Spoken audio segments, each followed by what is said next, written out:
With policy in restrictive territory, the baseline outlook and the shifting balance of risks may warrant adjusting our policy stance. इस साल के Jackson Hole में आज Jerome पावल के ये शब्द सुन के मार्केट्स फट पड़े। डाउ, S&P, नैस्डैक सब 1.5-2% चढ़ के फिर अपने ऑल टाइम हाइस पर आ गए। बट सबसे ज्यादा चला रसल 2000 इंडेक्स 4%। ऐसा क्यों?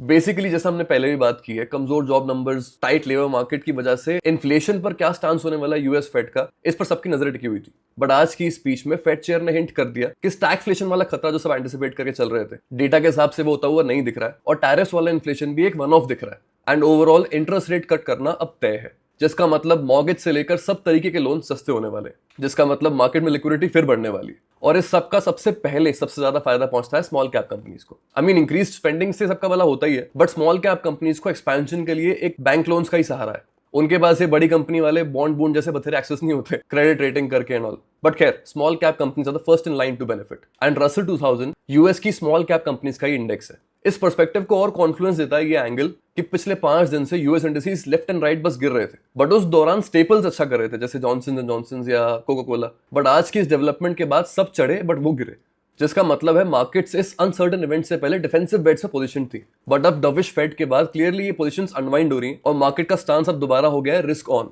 अब ये डेवलपमेंट हुई है आज सुबह, तो इंडिया में ऑलरेडी सैटरडे लग चुका है, मतलब हमारी मार्केट्स रिएक्ट करेंगे इस पर मंडे को, and it seems like reaction अच्छा ही आएगा। गैप अप दिखाया गिफ्ट निफ्टी ने जाते जाते, but the bigger question is क्या वो सस्टेन करेगा हायर लेवल्स पे again?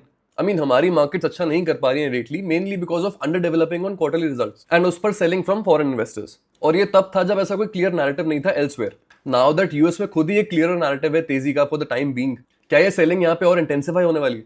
Let me know your thoughts in the comments. हम फिर मिलते हैं।